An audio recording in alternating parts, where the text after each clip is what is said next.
नाम महाराणा प्रताप, जन्म 9 मई सन 1540, कुंभलगढ़ दुर्ग। पिताजी का नाम राणा उदय सिंह और माताजी का नाम महारानी जयवंता कंवर, घोड़े का नाम चेतक। दोस्तों, महाराणा प्रताप का जन्म कुंभलगढ़ दुर्ग में हुआ था। महाराणा प्रताप की माता का नाम जयवंता बाई था, जो पाली के सोनगराग के राज्य की बेटी थी। महाराणा प्रताप को बचपन में कीका के नाम से पुकारा जाता था और महाराजा प्रताप का राज्याभिषेक गोगोंदा में हुआ था। बचपन से ही महाराणा प्रताप साहसी, वीर व सर्वमानी थे। सन 1572 में मेवाड़ के सिंहासन पर बैठते ही उन्हें संकटों का सामना करने पड़ा, मगर धैर्य और साहस के साथ उन्हें हर विपत्ति का सामना किया। उन्होंने विराट सेना से हल्दी घाटी में उनका भारी युद्ध हुआ और उन्होंने जो पराक्रम दिखाया था वह भारतीय इतिहास में अद्वितीय है। उन्होंने अपने पूर्वजों का मान मर्यादा की रक्षा की और प्रण किया कि जब तक अपने राज्य को मुक्त नहीं करवा लूंगा तब तक राज्य सुख का उपभोग नहीं करूंगा। तब से वे भूमि पर सोने लगे। वे अरावली के जंगलों में कष्ट सहते हुए भटकते रहे, परंतु उन्होंने मुगल सम्राट की अधीनता स्वीकार नहीं की। उन्होंने अपनी मातृभूमि की रक्षा के लिए अपना जीवन अर्पण कर दिया। दोस्तों, महाराणा प्रताप को बचपन में ही ढाल तलवार चलाने का प्रशिक्षण दिया जाने लगा, क्योंकि उनके पिता उन्हें अपनी तरह कुशल योद्धा बनाना चाहते थे। बालक प्रताप ने कम उम्र में ही अपने साहस का परिचय दे दिया था। जब वो बच्चों के साथ खेलने निकलते तो बात में दल का गठन कर लेते थे और दल के सभी बच्चों के साथ वो ढाल तलवार का अभ्यास भी करते थे, जिससे वो हथियार चलाने में माहिर हो गए थे। धीरे धीरे समय बीतने लगा और 3 महीनों में और महीने सालों में बदलते चले गए। इस बीच प्रताप अस्त्र शस्त्र चलाने में निपुण हो गए और उनका आत्मविश्वास देखकर उदय सिंह फूले नहीं समाते थे। महाराणा प्रताप ने अपने पिता की अंतिम इच्छा के अनुसार उसके सौतेले भाई जगमान जी को राजा बनाने का निश्चय किया, लेकिन मेवाड़ के विश्वासपात्र चुड़ावत राजपूतों ने जगमाल के सिंहासन पर बैठने को विनाशकारी मानते हुए जगमाल को राजगद्दी छोड़ने को बाध्य कर दिया। जगमाल सिंहासन को छोड़ने का इच्छुक नहीं था, लेकिन उसने बदला लेने के लिए अजमेर जाकर अकबर की सेना में शामिल हो गया और उसके बदलते उसको जहाजपुर की जागीर मिल गई। इस दौरान राजकुमार प्रताप को मेवाड़ के 54वें शासक के साथ महाराणा का खिताब मिला और महाराणा प्रताप के काल में दिल्ली पर अकबर का शासन था और अकबर की नीति हिंदू राजाओं की शक्ति का उपयोग कर दूसरे हिंदू राजा को अपने नियंत्रण में लेना था।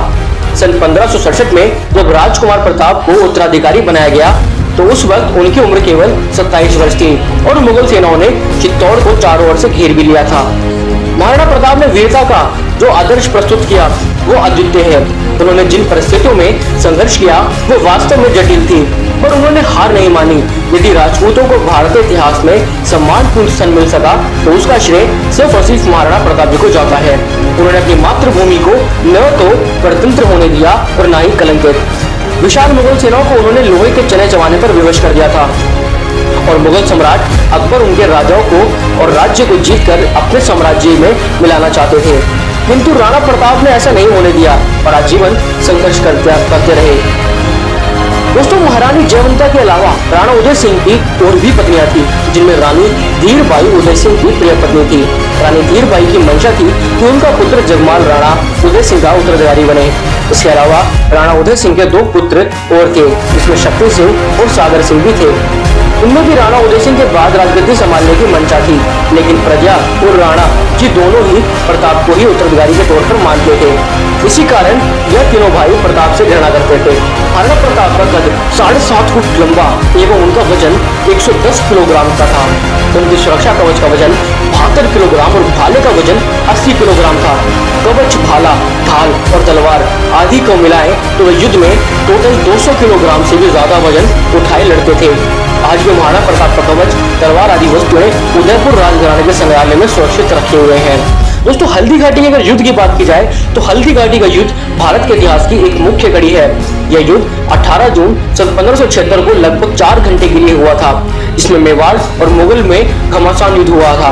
महाराणा प्रताप की सेना का नेतृत्व एकमात्र मुस्लिम सरदार हाकिम खान सूरी ने किया और मुगल सेना का नेतृत्व मान सिंह तथा आसिम खान ने किया था। इस युद्ध में कुल 20,000 महाराणा प्रताप के राजपूतों का सामना अकबर की कुल 80,000 मुगल सेना के साथ हुआ, जो कि एक बहुत बड़ी बात है। कई मुश्किलों का सामना करने के बाद भी महाराणा प्रताप ने हार नहीं मानी और ना ही पराक्रम को दर्शाया।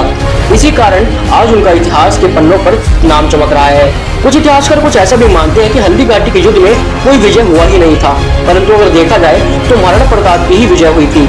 अपनी छोटी सेना को छोटा ना समझकर अपने प्रशिक्षण और दृढ़ संकल्प से महाराणा प्रताप की सेना ने अकबर की विशाल सेना के छक्के छुड़ा दिए थे और उनको पीछे हटने के लिए मजबूर कर दिया था। दोस्तों, महाराणा प्रताप की वीरता के साथ साथ उनके घोड़े चेतक की वीरता भी विश्वविख्यात है। चेतक बहुत ही समझदार और वीर घोड़ा था, जिसने अपनी जान दांव पर लगाकर 26 फुट गहरे दरिया से कूदकर महाराणा प्रताप की रक्षा की थी। हल्दी घाटी में आज भी चेतक का मंदिर बना हुआ है। राजस्थान के कई परिवार अकबर की शक्ति के आगे घुटने टेक चुके थे, किंतु महाराणा प्रताप अपने वंश को कायम रखने के लिए संघर्ष करते रहे और अकबर के सामने आत्मसमर्पण नहीं किया। जंगल जंगल भटकते हुए, दृढ़ मूल व घास पात के रोते हुए गुजर बसर कर पत्नी व बच्चे को विकराल परिस्थितियों में अपने साथ रखते हुए भी उन्होंने कभी धैर्य नहीं खोया।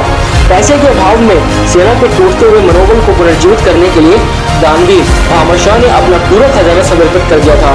तो भी महाराणा प्रताप ने कहा कि सैन्य आवश्यकताओं के अलावा मुझे आपके खजाने की पाई भी नहीं चाहिए।